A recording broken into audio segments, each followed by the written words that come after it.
On a dark road near Zurich, Switzerland, It's coming down very fast. a fireball lights up the sky. It was a hell of an explosion. The crash of a Swiss commuter plane kills everyone on board. Give me that one there. Air crash investigators face an enormous challenge trying to piece together what went wrong. That timing can't be coincidence. 498, turn left to Zurich East. Suddenly, he loses control. Oh, no. What triggered it? Evidence from the crash site points to a stunning possibility. We're not supposed to take any kind of drugs when we go flying. The pilot may not have been in any shape to fly.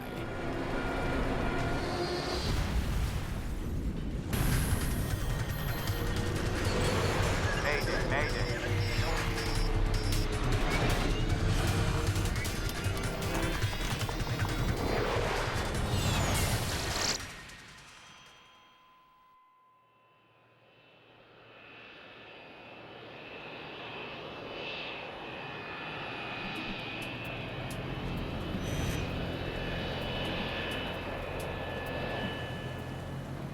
Zurich International Airport. Passengers on board Crossair Flight 498 are waiting to take off. Ciao. Sì, ho capito. The flight to Dresden, Germany is popular with business travelers. Ciao. I'm sorry, I'm done. It's one of more than 100 destinations served by the fast-growing Swiss airline. It's a regional airliner, very popular for short hops from town to town. In the cockpit are two pilots who've come to work in Switzerland from Eastern European countries. You ready? Captain Pavel Gruzin will fly the plane, while Rastislav Kolesar acts as first officer. Checklist completed. Rastislav Kolesar loved flying very much. Former Crossair pilot Slavomir Piatak was a close friend of Kolesar. You could see sparks in his eyes when he was speaking about flying. You know, he changed the look in his face. He was smiling, you know. He was very passionate about flying. Set takeoff power. Takeoff power set. The plane they're flying this evening is a Saab 340. Saab 340 is a Swedish-built commuter airplane. It had a digital autopilot, which was able to fly very accurately. B1. Rotate.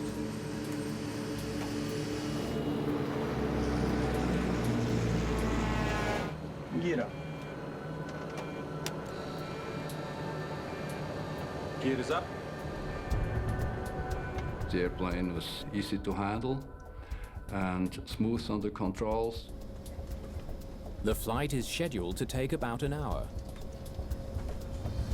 After, let's say, 2 or 3 minutes flight time, they should have been in the clear above the clouds to fly to their destination. At the last minute, the controller makes a slight change to their flight path. 498, turn left to Zurich East. Turning left to Zurich East, crosshair 498. The new route loops them south of the airport and over a navigation beacon before going on to Dresden. Long range navigation setting is to Zurich East. Yeah. Check. The plane begins to turn. But something's going wrong. Turning left to Zurich East. We should left.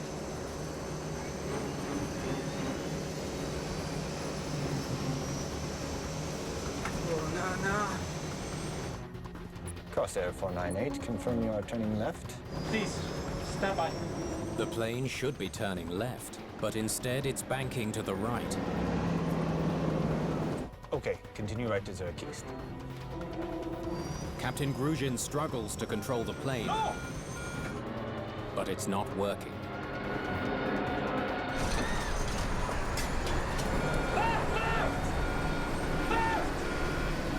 They're falling out of the sky.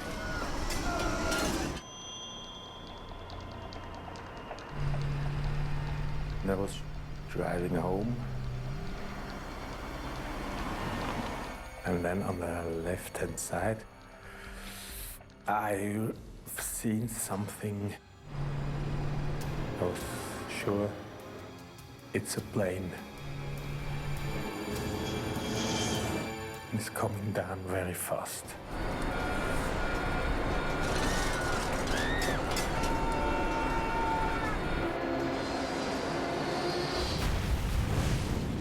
It was a hell of an explosion.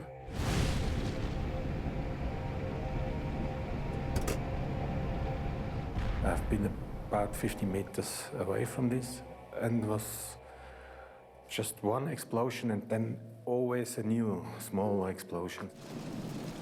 I couldn't go too close there. It was too hot. It's impossible even to attempt to rescue anyone. I couldn't see anything from the plane, just a little small things. And this time, I was quite sure there's no survivors, not at all. Flight 498 has slammed into the ground just 7 kilometers from the airport. All 10 passengers and crew are dead, including Pavel Gruzhin and Rastislav Kolesar. At that very night, we just knew that we lost a friend. The next morning, investigators are at the crash site. They see little that resembles an airplane. When I approached the scene, I saw a smoking hole. And I couldn't identify a larger piece of structure of an aircraft. Michael Flukiger is with the Swiss Accident Investigation Board. It's his job to find the clues that can explain what happened. Most of the plane is buried in a deep crater. The rest is broken into small pieces scattered across a field.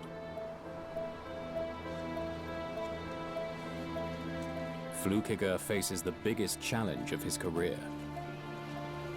You have really a mess. And then you have also the emotional part. You don't know what you're going to touch next. It may be a piece of a human body, it may be a piece of the aircraft, or it was a hard chore.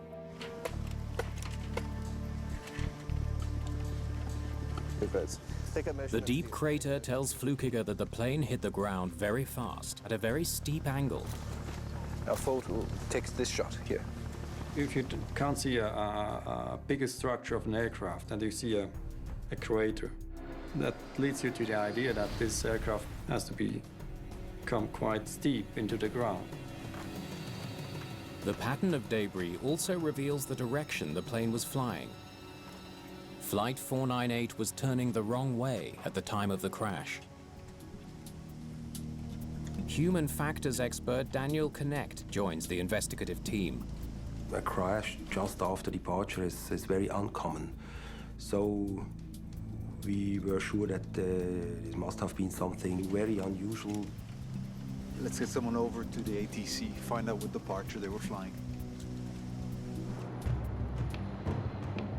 Investigators question air traffic controllers to learn more about the unusual flight path.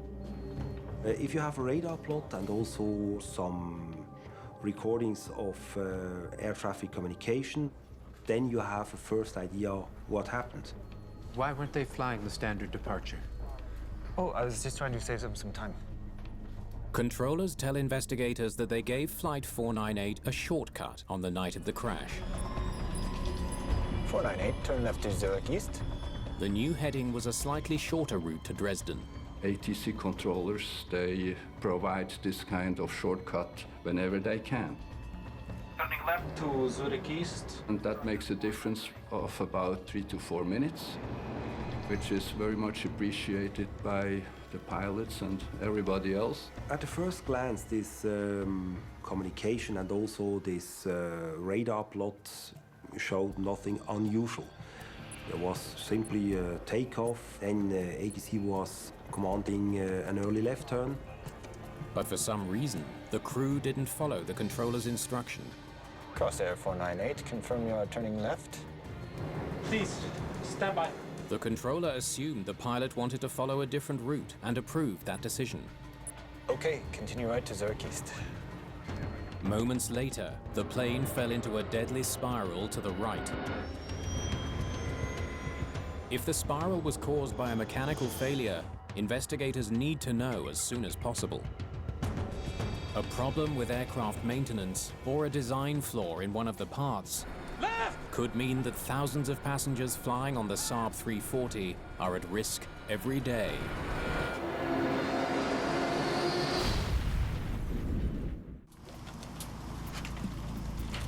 At the crash site of Crossair Flight 498, investigators search for evidence of a mechanical failure. Witnesses report seeing fire in the sky moments before the plane hit the ground. Show me how high the plane was when you saw the flames. We had the impression that there could have been an in-flight fire because there were some people who were describing an aircraft burning before impact. Any sign of the black boxes? The answers investigators need may lie in the plane's 2 flight recorders. Turning left to Zurich East. They capture vital information about what the pilots say and do in the cockpit. Crossair 498. But so far, there's no sign of them. We made a plan to go layer by layer and take the pieces, and one day the FDR and CBR may come up to light. APR off. Meanwhile, questions are raised about the 2 pilots' ability to communicate. Climbing level 110. English wasn't either pilot's first language. Perhaps they were off course because they didn't understand the controller's command. APR off. It's coming. One of the most important things in working together in the cockpit is communication. Long-range navigation setting is to Zurich East. Yeah. Fluency of a common language is of utmost importance.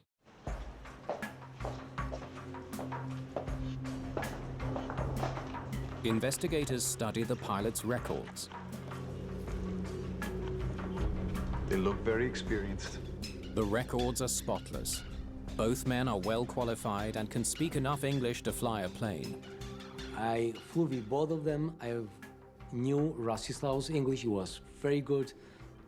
I could talk to Pavel, and he understood. He responds very well. Investigators are no closer to understanding why the pilots turned the wrong way and lost control of the plane. A steep right turn developed, which led to a collision with ground.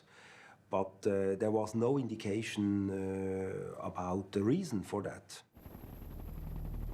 Search efforts at the crash site bring the team a big step closer to understanding what happened in the cockpit. They recover both black boxes. The crucial recorders are sent to the lab for analysis. Meanwhile, the rest of the wreckage is taken to a hangar in Zurich. Perhaps a mechanical failure can explain why the plane spiraled out of control. At this point of the investigation, a malfunction was a major point of discussion because it would have been an explanation for this loss of control. Investigators study damaged parts from the engines. If an airplane spirals down from the skies, a possible engine failure could be one of the reasons. The Saab 340 is powered by 2 turboprop engines. If you have 2 engines, one each side of the aircraft, and if, for instance, the left engine provides you with more power than the right one, the aircraft tends to turn to the right. If the right engine failed, it could explain the fatal spiral.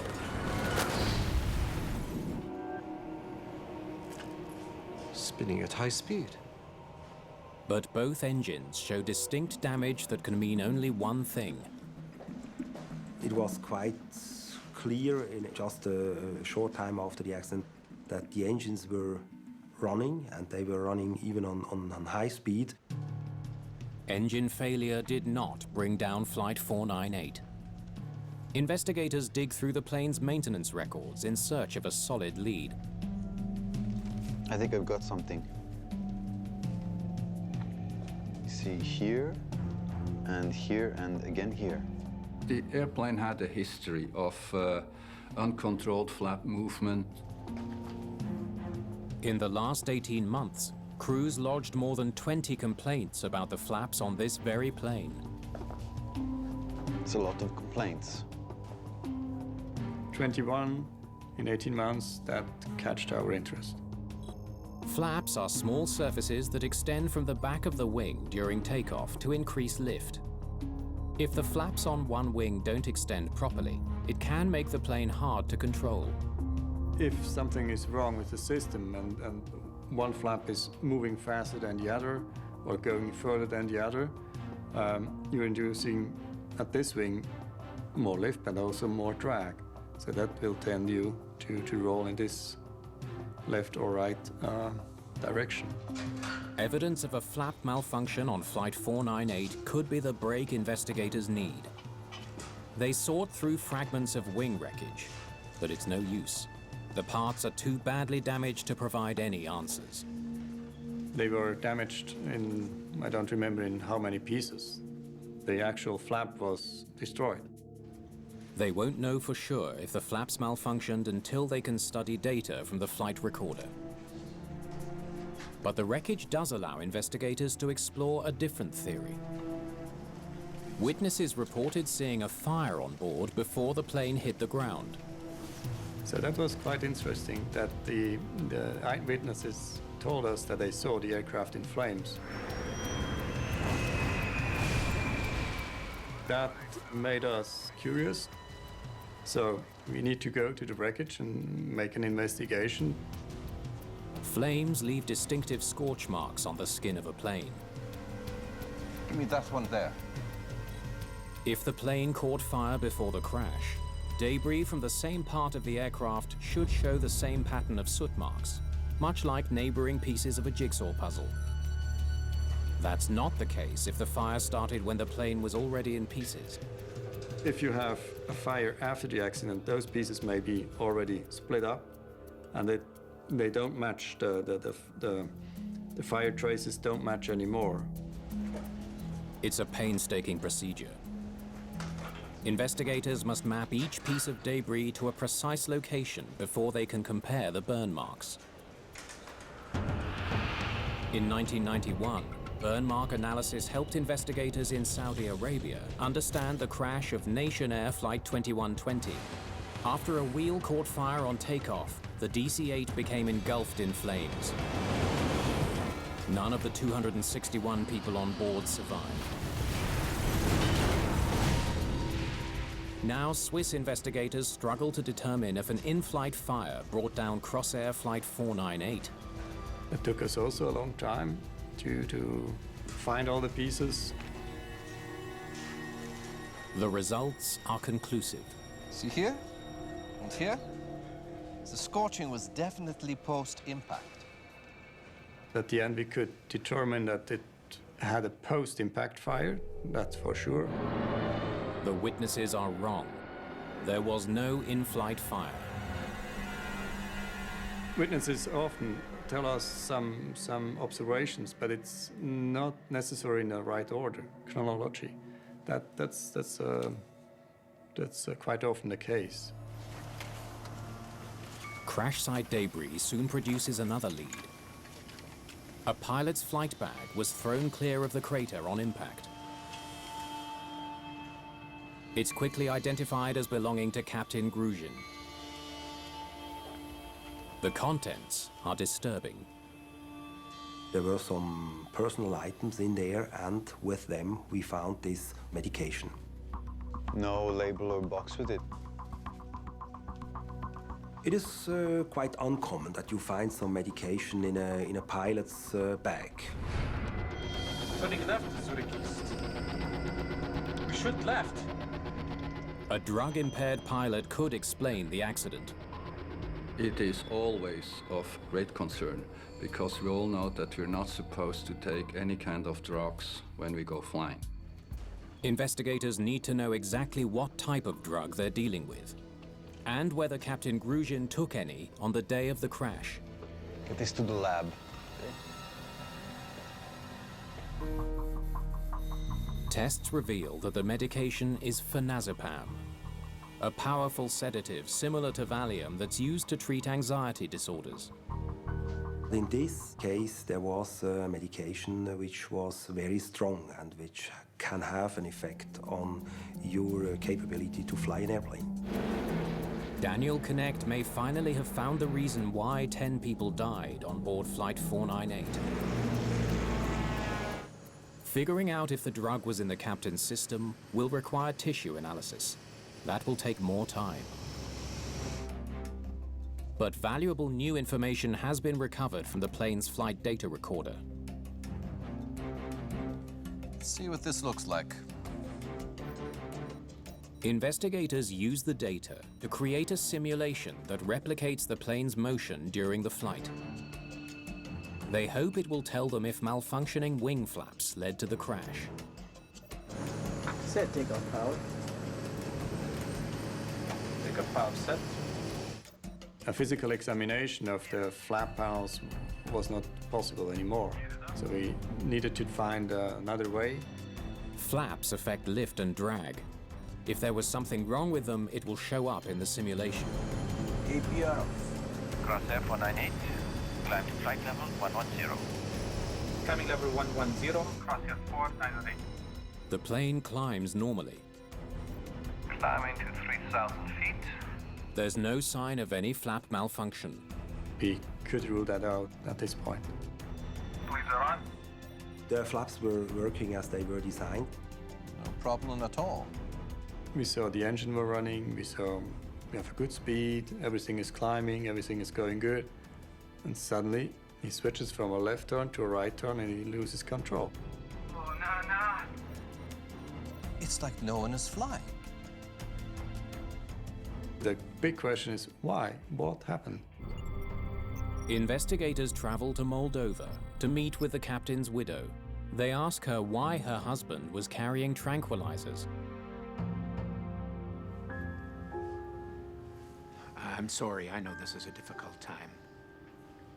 She explains that her husband was under a lot of stress. She knew that he was taking this medication.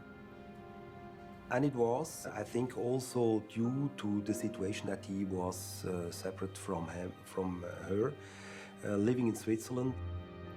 The captain was working far from home and sending money to his family in Moldova.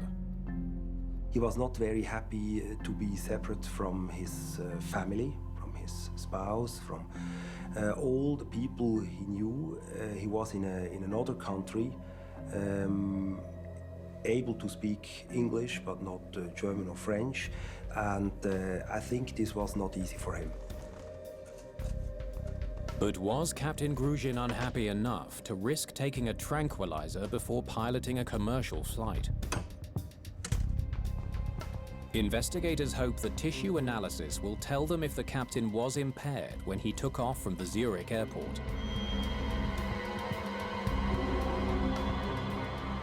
The results are inconclusive. Though he had traces of the sedative in his system, the tests can't reveal if it was enough to affect his flying. We were not able to rule out this effect in the accident, but we were also not sure that this medication had an effect for sure. But investigators aren't giving up. Oh, no. There may be another way to determine if the captain was impaired.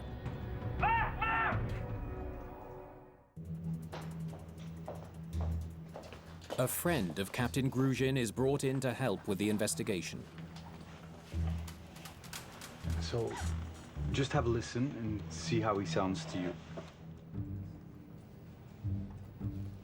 He's asked to listen to conversations captured on the cockpit voice recorder.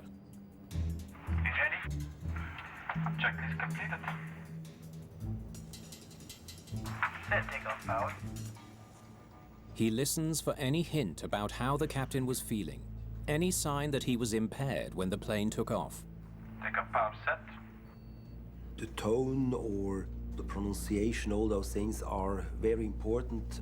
For example, if you have people who are under medication, if pronunciation is not so clear, this could be a clue. APR off. How about that? Keep listening, be sure. Mayday on. Please are on. But the captain's friend hears nothing out of the ordinary. Gruzhin's voice sounds completely normal. There's no sign at all that he's impaired by drugs. The behavior, all the discussion was very calm. Okay, one more time. Investigators are running out of leads. Checklist completed. The cockpit recording seems to offer little, until... Set takeoff power. Hold Takeoff on. power set. Played back? they hear an odd sound. Set takeoff power. Takeoff power set. Sounds like cell phone interference. We had some indication on the CVR that there was a cell phone working in the airplane. In the year 2000, there's a potential new threat to aviation safety. More and more people are carrying mobile phones, and their effect on planes is unknown. When a mobile phone is in use, it transmits a signal to the mobile phone tower and can create interference. The signal has been captured as a buzz on the cockpit voice recorder. Takeoff power set.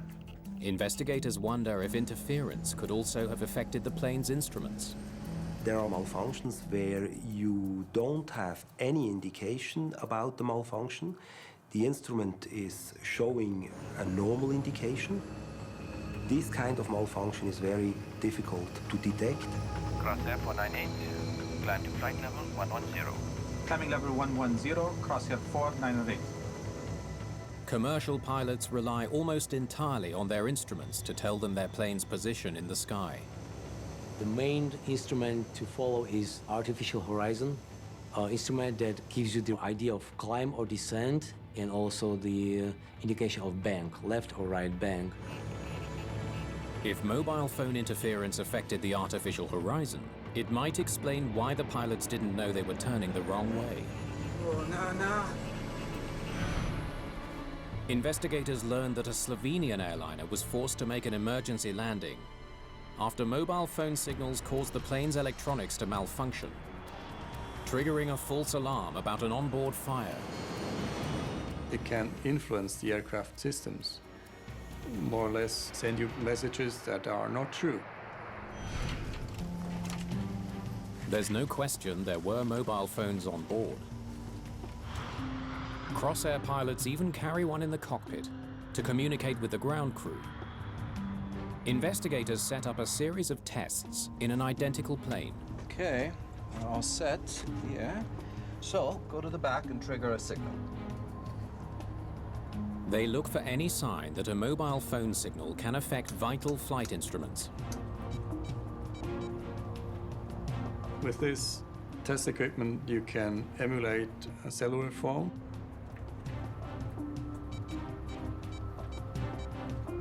And we went close to the avionics racks.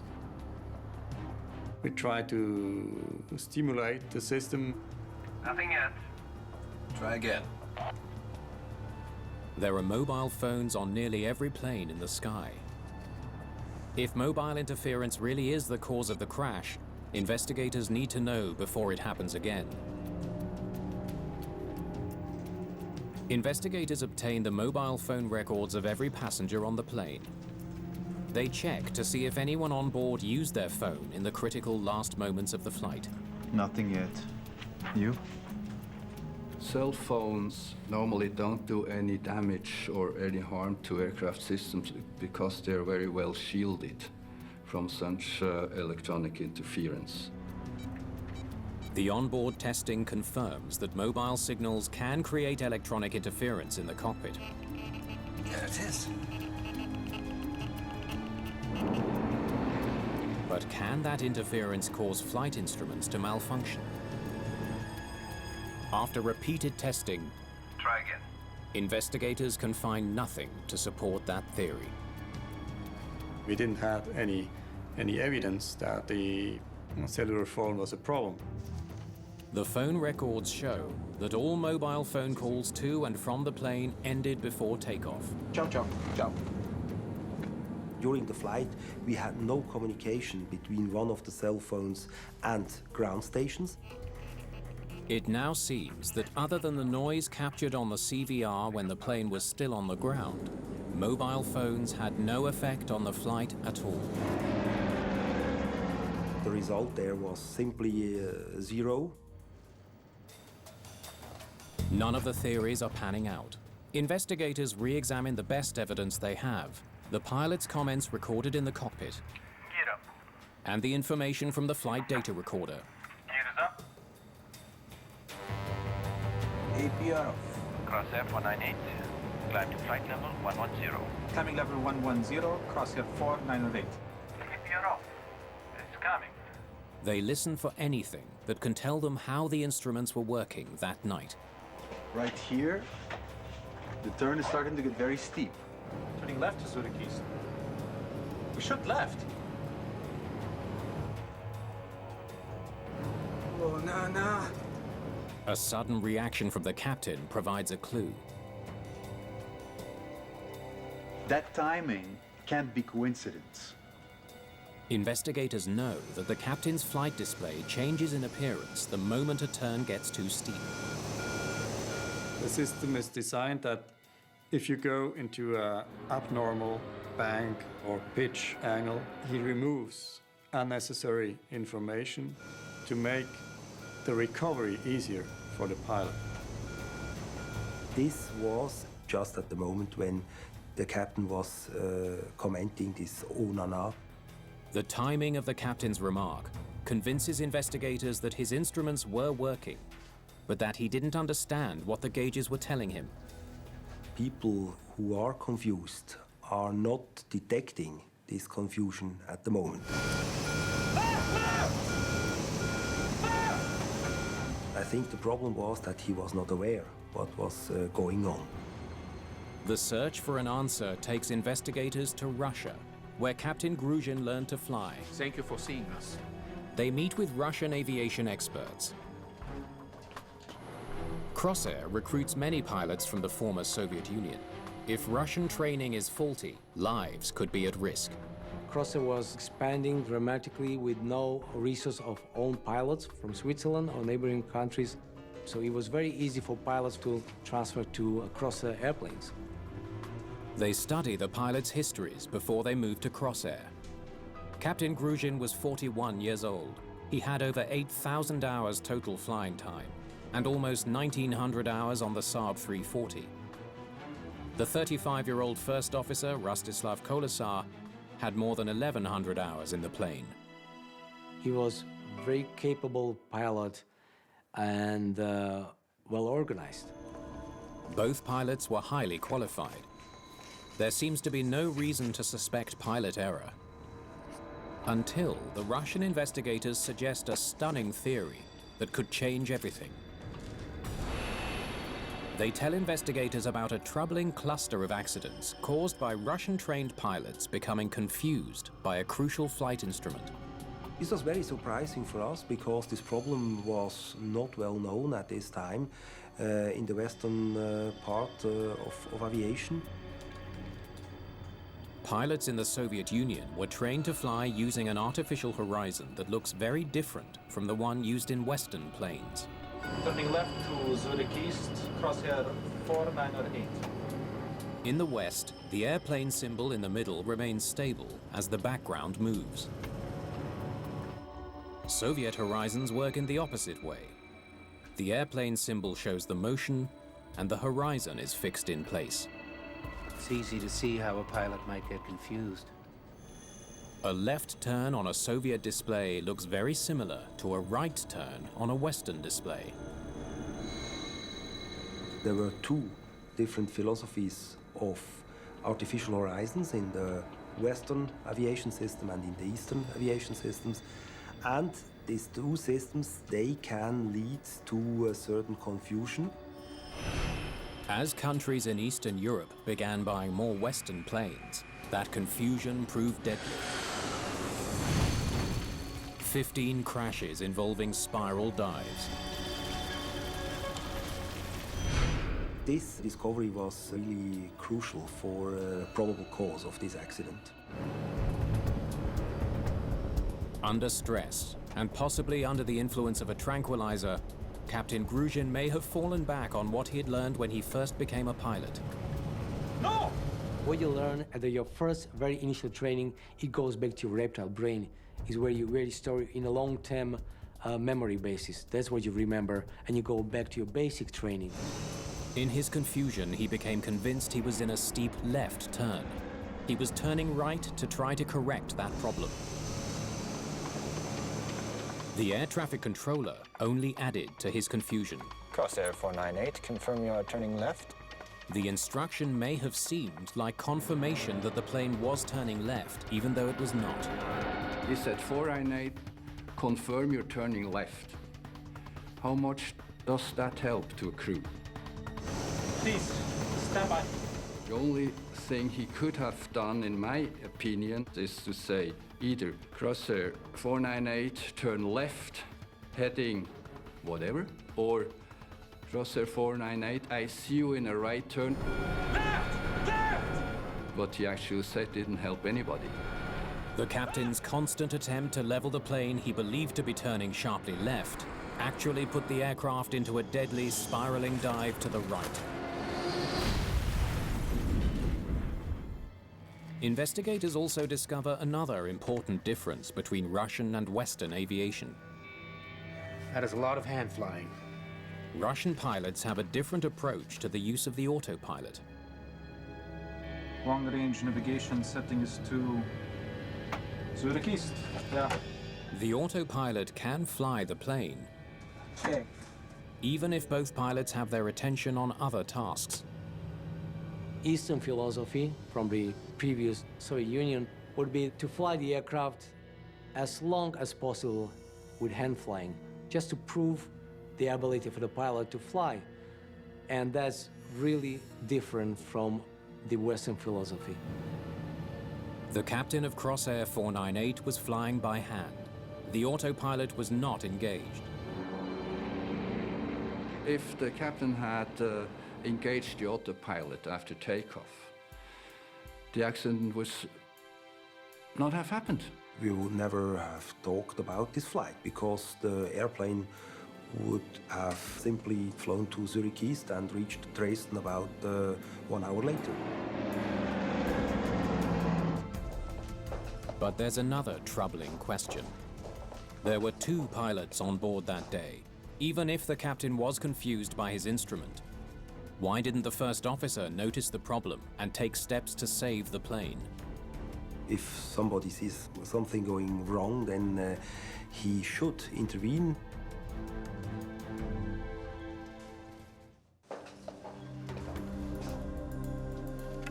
Pass me the specs for the Crosshair fleet, would you, please? Investigators wonder what could have prevented First Officer Kolasar from noticing his captain's mistake. Climbing level 110, Crosshair 498. It was the first officer's job to monitor the instruments. APR off. It's coming.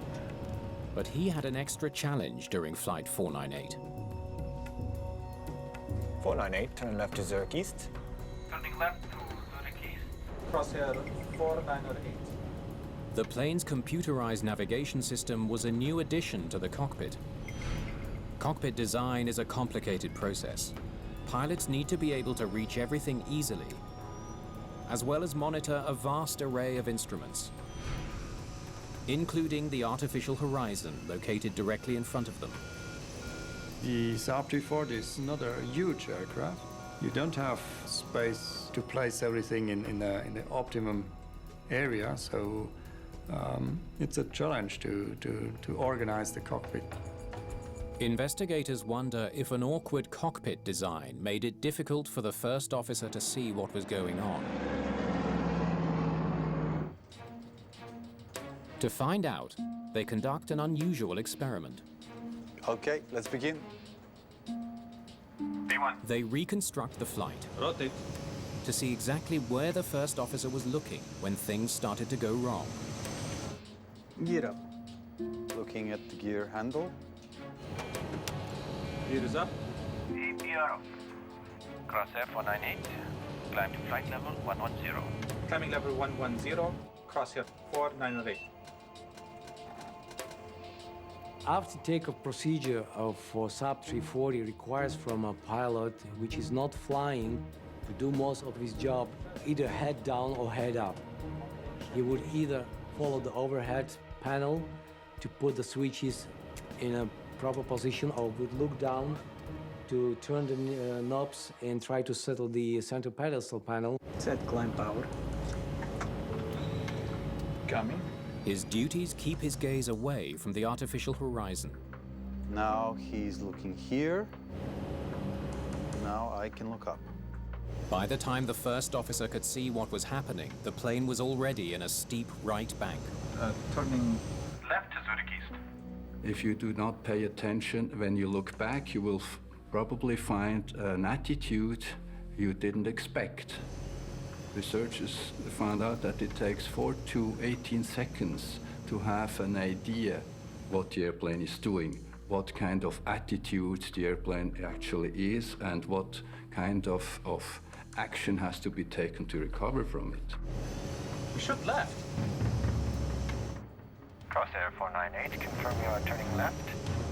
Please, stand by. It was clearly detectable that the stress was increasing. No! The first officer's stress shows he knew there was a serious problem. Left! The captain thought his plane was turning left. He didn't understand what his first officer was trying to tell him. Their English was basically aviation English, and it is hard to communicate fluently and to communicate concerns well enough.